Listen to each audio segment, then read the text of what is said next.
Gary Gladstone is a community activist and a consultant to many not-for-profit and charitable organizations. He's helped organize a group of friends and community members to help sponsor a Syrian refugee family. Gary, thank you so much for joining us today. Let me understand why you got involved in this project. Well, woke up one morning and realized we had to do something. I come from a Jewish background where none is too many, can never be a gain. And the government is doing a tremendous amount. I can't comprehend the 25,000, but we can do one. So I turned to my wife and said, you know what, let's see if we have other friends or family who are interested in helping. And we started the group, and here we are. So it's interesting, being from the Jewish community. My parents were refugees coming here 40, 50 years ago, actually more than 50 years ago. But, given the tensions in the Middle East, it's kind of unusual that a Jewish family would be reaching out to a Syrian family. Well, I have to tell you, it's not so unusual. We're using our sponsor agreement holder is JICE, Jewish Immigrant Aid, and they've had, I think they're up to about 30 groups come to them that are trying to help. The bottom line is they didn't want to leave their country. They had no choice. We got to help them somehow, and this is something we can do.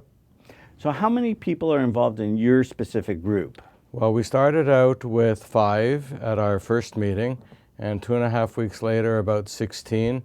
We have another meeting next week. I'll probably be at about 20, and countless more donors and more people who have said, once we know who the family is and what they're going to need, we're here to help out to do whatever. So Gary, can you tell me a little bit about your group and some of the individuals that are involved? Well, one of the things that we really wanted was to make sure it was a diverse group. Number one, from my fundraising background, I would have a better chance of raising money if people were from a diverse group, but also to make sure that we could take care of the family as best as we could. So we ended up with Jews, Muslims, Sikhs. I called an old friend of mine who's Vietnamese, who he came over. I hadn't realized this. He came over in 1971, well before the boat people. He said when he came, there were maybe 15, 20 Vietnamese in all of Toronto, if you can picture that, knowing as we are today. Anyways, he came back and he had a big house. He was an amateur photographer, had a darkroom as well, and decided all these people coming in needed help. So he moved into the darkroom and opened up his home to everybody coming in. And similar to now, they had to guarantee sponsorship for a year. But the difference being back then, it was just on the honor system that you had a job you could support. You didn't have to put the money up front. But he found that after about 5 or 6 months, most of the Vietnamese who were coming, very industrious, were finding jobs, didn't need the support. So he kept on rolling his support over and over and over. And when he was talking to me last week, he figured he had helped about 70 families come in. And he wanted to help out, and now he's going to be going to canvassing those families to say, okay, everyone was here to help you. We hope now you're in the position to pay it forward. I guess that's the theme of paying it forward with a lot of people in a lot of different communities who've come to Canada over the years, whether it was after World War II or the Hungarian Revolution, the boat people from Vietnam, and El Salvador, and more recently from Ukraine and elsewhere. Oh, 100%. There's someone else in our group who's Italian, whose parents came over, I guess, just after the war, landed here with nothing, didn't know where to go, what to do. They found out where the Italian area of town was. They went down there.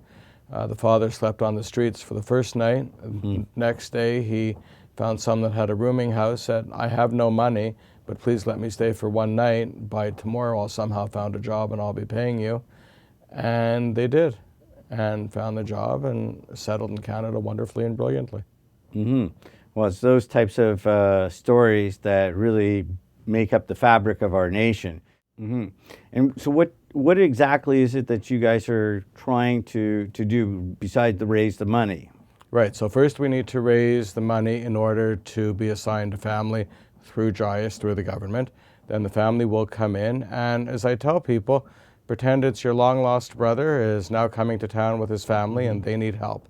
They need to be settled, they need to find a home, they need to be hooked up with the schools depending on the age of the kids, doctors, familiarize themselves with Canada, shopping, the works. And how much do you need to raise? What is it typically to sponsor a refugee family? We're looking for between 30 to 50,000, depending on what the definition of a family is. Because what we're thinking is a family, and the government thinks, in other words, what we have to guarantee for, are usually two different things, depending on the age of the kids. Maybe there's grandparents involved or what have you. So it could be more than just a nuclear family. It could be also an extended family. That's right. And the people that we're looking at settling will already have some family here because they'll be coming in under family reunification. So what other activities are you responsible for besides raising the money?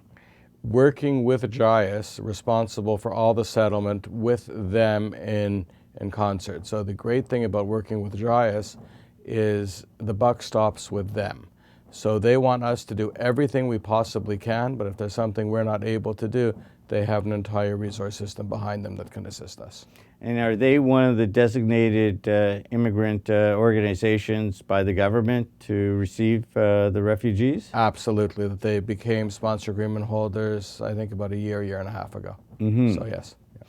And what is the money that you're raising going to be used for? We have to guarantee, from the government side of things, we need to guarantee the funds that will then be used for rent, for food, for shelter, just to make sure that they aren't, quote unquote, a drain on society for the first year that they're here. And this commitment is only for 1 year? That's correct, yep. And then afterwards, they're on their own? They're on their own, but hopefully we'll have been in a position to help them in terms of job hunting and job searching, working with them, familiarizing them with Canada, with our banking, financial, budgeting, the whole works. So is there going to be an active involvement by members of your group with the new family? Oh, absolutely. We decided straight up front, we weren't just raising the money, handing it over. We were hoping that they would allow us to be part of their family and work with them and settle and be an extended family. And how could other people get involved in helping out either your group or in their own community? Well, if they want to help out with us, we'd be delighted, either just to accept their donations online, and we'll go through it at the end, or I'm sure it'll be posted. Alternatively, if they want to help with the settlement, to get in touch with me by all means. And if they want to raise funds and bring their own family, contact a sponsor agreement holder. If they're in the GTA, by all means, feel free to use JIAS. Otherwise, there's many others. The government has a website set up that has all the details on them. And a lot of these new Canadians, these Syrian refugees, their first language is Arabic and not English. So how are you going to communicate with them? Well, thank God I have a big enough group that has some Syrian-speaking people within the group, and to have friends who are. And I've also met with some other agencies, so people are there to help, absolutely. Well, Gary, this is an exciting sponsorship opportunity. I just want to say that from our group at Aurora, we want to help participate in your group. And oh, fantastic. Thank you. So we're going to donate $1,000 towards your cause. Thank you very much, sir. Now, pleased to say we're over $24,000, which means that our next meeting, thanks to you and your generosity, we will now have enough for JIAS to match us up with a family. Thank you. Well, it's our pleasure. I'll be chatting with Gary Gladstone, who's organizing a group of individuals to support and sponsor a Syrian refugee. Gary, thank you again.